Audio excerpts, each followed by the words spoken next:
Hello everyone. So today we will be talking about hematopoiesis. Now, poiesis, the word poiesis means to form. Okay, poiesis means formations, and hemato means the component of blood, which are WBCs, RBCs, and platelets. So hematopoiesis means formation of RBCs, WBCs, and platelet from the hematopoietic stem cells. Now यहाँ पे एक चीज हमें समझनी है, stem cell क्या होता है. What do you mean by stem cell? ठीक है, तो लेट्स से हमारे पास दो सेल है. ठीक है, मान लीजिए ये है एरिथ्रोब्लास्ट. एरिथ्रो मीन्स जो कि आरबीसीस. ठीक है, तो ये एरिथ्रोब्लास्ट है जो कि आगे चल के आरबीसीस बनाएगा. और एक है हमारे पास ये स्टेम सेल्स. ठीक है, इसको हमने एक पेट्री डिश में लिया. ठीक है, और हमने उसको प्रॉपर न्यूट्रिशन दिया, स्टिमुलेशन दिया, सब कुछ दिया. तो इसके बाद क्या होगा कि ये जो एरिथ्रोब्लास्ट है वो इवेंचुअली डिफरेंशिएट होगा अलग अलग टाइप के सेल्स में. ठीक है, और अल्टीमेटली ये क्या बनाएगा, रेड ब्लड सेल यानी कि आरबीसी बनाएगा. ठीक है, कुछ देर बाद आप देखोगे तो आपको ये आरबीसीज मिलेंगे जब आप, लेकिन आपको ये एरिथ्रोब्लास्ट देखने को नहीं मिलेगा. ठीक है, ये एरिथ्रोब्लास्ट डिफरेंशिएट होकर आरबीसी बन गया. वहीं पे अगर हम स्टेम सेल की बात करें तो प्रॉपर न्यूट्रिशन मिलने के बाद ये भी अलग अलग टाइप के सेल्स में डिफरेंशिएट होकर वो भी आरबीसीज बनाएगा. लेकिन खास चीज ये है कि स्टेम सेल के पास एक पोटेंशियल है जिसको हम बोलते हैं सेल्फ रिन्यूअल. इसका मतलब ये स्टेम सेल डिफरेंशिएट तो होगा, साथ ही साथ वो मल्टीप्लाई होकर एक और स्टेम सेल बनाएगा. मतलब कि ये जो स्टेम सेल्स है, अगर आप देखोगे कुछ देर बाद तो पेट्री डिश में आपको स्टेम सेल्स भी मिलेंगे. मतलब कि स्टेम सेल वो सेल्स है जो कि जिसके पास कैपेबिलिटी है to make new cell while maintaining their own population, उसको हम बोलते हैं स्टेम सेल्स. ठीक है, नाउ अभी हिमेटोपोइसिस की बात करें तो व्हेन एंड वेयर हिमेटोपोइसिस अकर. ठीक है, तो सबसे पहले अगर हम ये यूट्रस में देखें तो यूट्रस में ये बेबी है जो कि अभी डेवलप हो रहा है. तो इस बेबी के अंदर हिमेटोपोइसिस स्टार्ट होगा. मतलब कि जो यूट्रस के अंदर जो फीटस है उसमें भी हिमेटोपोइसिस स्टार्ट हो रहा है. तो कब स्टार्ट होगा, सबसे पहले वो स्टार्ट होगा अराउंड 2 वीक्स के अराउंड. ठीक है, 2 वीक्स के अराउंड कहाँ पे स्टार्ट होगा, तो ये जो एम्ब्रियो है, एम्ब्रियो का ये जो योक सेक का पार्ट है, वहां पे ये योक सेक के पार्ट के अंदर ये रेड रेड जो है वो है हमारे हिमेटोपोएटिक स्टेम सेल्स. तो ये स्टेम सेल्स योक सेक में अपीयर होना स्टार्ट होंगे और ये जो योक सेक है वो बेसिकली हमारा हिमेटोपोइसिस की साइट बनेगा एट द 2 वीक्स. ठीक है, और भी है कि मिजोडम है, जो गोनाड्स, एओर्टा और मिजोनेफ्रॉन का जो ये मिजोडम है, वहां पे भी हिमेटोपोइसिस स्टार्ट होगा. अप्रोक्स अराउंड 5th वीक के अराउंड ये जो स्टेम सेल्स है वो योक सेक में से माइग्रेट होके लीवर में ट्रांसफर होंगे. तो ये जो है हमारा लीवर है और लीवर के अंदर ये जो स्टेम सेल्स है वो ट्रांसफर हुए. तो अब 5th वीक के अराउंड कहाँ पे हिमेटोपोइसिस हो रहा है, ब्लड सेल्स कहाँ पे बन रहे हैं, तो बेसिकली लीवर में बन रहे हैं. लिम्फ नोड और स्प्लीन में भी कुछ स्टेम सेल्स जो है वो हिमेटोपोएटिक स्टेम सेल्स है वो माइग्रेट होंगे. अप्रोक्स अराउंड 2 to 3 मंथ्स के अराउंड लिम्फ नोड और स्प्लीन भी हिमेटोपोइसिस में पार्टिसिपेट करेंगे. लेकिन मेन ऑर्गन कौन सा है जहाँ पे हिमेटोपोइसिस हो रहा है, तो वो है लीवर. अराउंड 5th वीक के अराउंड. 5th वीक के बाद अगर हम 4 मंथ के अराउंड टाइम देखें, चौथे मंथ के अराउंड, तो वहां पे जो ये हिमेटोपोएटिक स्टेम सेल्स है वो बोन मेरो में माइग्रेट होंगे और जो ये बोन मेरो है वो भी हिमेटोपोइसिस स्टार्ट कर देगा.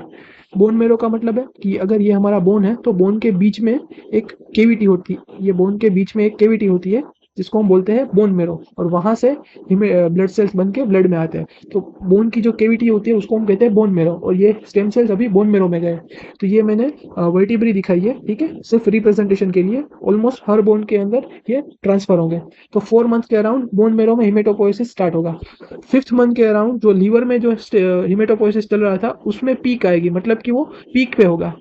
9 मंथ के अराउंड जब बेबी का बर्थ होगा, उसका बोर्न होगा, डिलीवरी होगी, तब ये जो लीवर है, ये जो लिम्फ नोड है, स्प्लीन है, इन सब में हिमेटोपोइसिस बंद हो जाएगा. और सिर्फ कहाँ स्टार्ट रहेगा, मतलब कि सिर्फ कहाँ चालू रहेगा, तो सिर्फ वो बोन मेरो में रहेगा. तो कौन सी साइट होगी बर्थ के टाइम जहाँ पे हिमेटोपोइसिस होगा, तो वो है बोन मेरो में. ठीक है, अब बेबी का बर्थ हो गया, अब बेबी धीरे धीरे बड़ा हो रहा है. तो ठीक है, तो ये बेबी है, अब वो धीरे धीरे बड़ा हो रहा है. जब भी उसकी प्यूबर्टी आएगी, जब प्यूबर्टी आने से पहले तक उसके बॉडी के जो सारे बोन्स थे, उसके बोन मेरो है, वो हिमेटोपोइसिस कर रहे थे. लेकिन जैसे ही प्यूबर्टी आएगी तो उसका जो एक्सियल स्केलेटन है, ठीक है, एक्सियल स्केलेटन मतलब कि ये जो स्कल्स है, बीच में ये सब वर्टिब्रीज है, ठीक है, ये सेक्रम है, ठीक है, ये हिप बोन्स है, ठीक है, तो प्रोक्सिमल फीमर है, प्रोक्सिमल ह्यूमरस है, यहाँ पे प्रोक्सिमल फीमर है. तो ये सारे बोन्स जो कि एक्सियल स्केलेटल का पार्ट है, सिर्फ वहीं पे हिमेटोपोइसिस स्टार्ट रहेगा. और जो ये बाकी का पेरिफेरी का पार्ट है, पेरिफेरल बोन्स है, वहां का जो बोन मेरो है वहां पे हिमेटोपोइसिस नहीं होगा. क्यों नहीं होगा, क्योंकि वहां पे फेट सेल्स आ जाएंगे. तो हमने क्या बोला कि प्यूबर्टी के बाद हमारे पास दो टाइप की बोन मेरो होगी, एक तो होगी रेड बोन मेरो और एक तो होगी येलो बोन मेरो।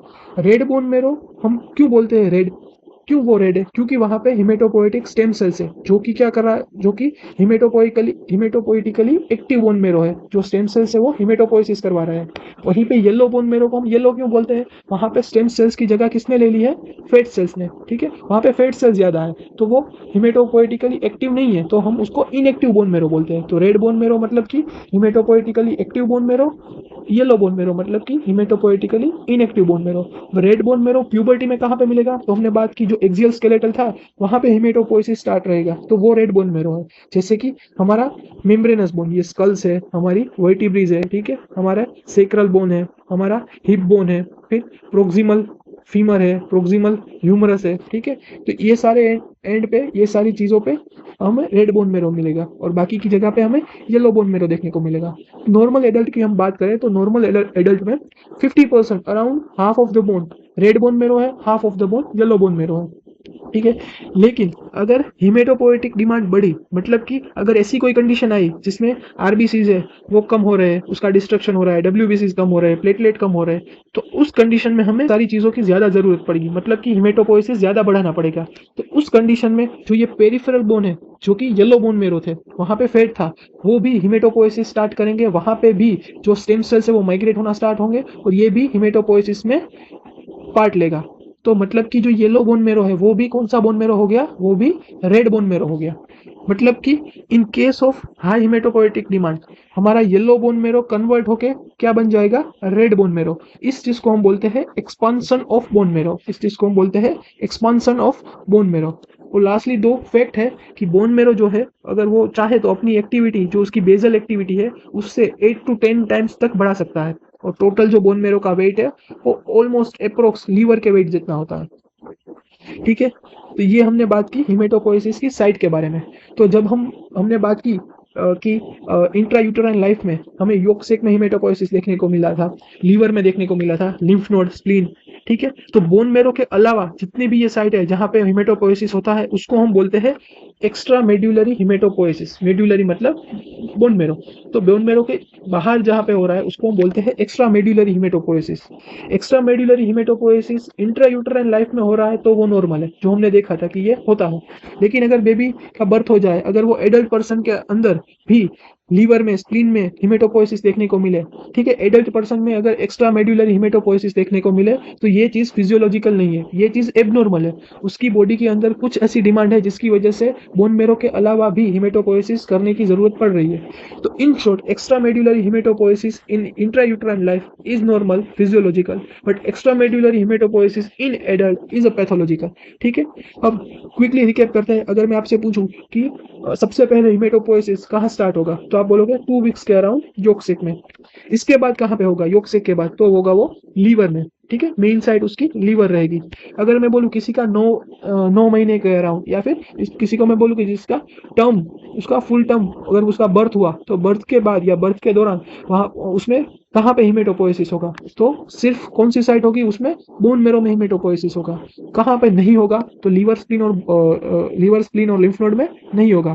प्यूबर्टी के बाद कहाँ पे हिमेटोपोइसिस होगा, तो प्यूबर्टी के बाद सिर्फ रेड बोन मेरो में होगा। और रेड बोन मेरो कहाँ पे होगा, क्योंकि स्कल्स है, वर्टिब्रीज है, सेक्रम है, proximal humerus, proximal femur, hip bone है, वही सभी एक्सियल स्केलेटन के अराउंड रेड बोन मेरो है, ठीक है। तो अगर प्री टर्म मतलब कि अगर किसी की टर्म डिलीवरी है, अगर कोई बेबी टर्म डिलीवरी है तो उसके अंदर हिमेटोपोइसिस कहाँ पे होगा, बोन मेरो में। लेकिन कोई टाइम से पहले उसकी डिलीवरी हो गई, इस वाले बेबी को हम बोलेंगे प्री टर्म डिलीवरी, ठीक है। अभी वो पूरी तरह से मेच्योर नहीं है, ठीक है। प्री टर्म डिलीवरी में उसमें हिमेटोपोइसिस कहाँ पे हो रहा होगा, तो वो होगा मेनली जो है वो लीवर में होगा, ठीक है। अगर वो टर्म है तो वो बोन मेरो में होगा। लेकिन उससे पहले अगर उसका बर्थ हो गया तो अभी कौन कर रहा था, मेन साइट उसकी थी वो लीवर थी, ठीक है। तो साइट ऑफ हिमेटोपोइसिस अगर टर्म है तो वो बोन मेरो है, प्री टर्म है तो वो लीवर है। इसके बाद एक और चीज है जो आपको एमसीक्यूज में या कहीं पे भी एक पूछेंगे कि हेयर ऑन एंड अपीयरेंस क्या है। हेयर ऑन एंड अपीयरेंस कैसा पहले तो दिखता है, मैं आपको ये दिखा देता हूँ।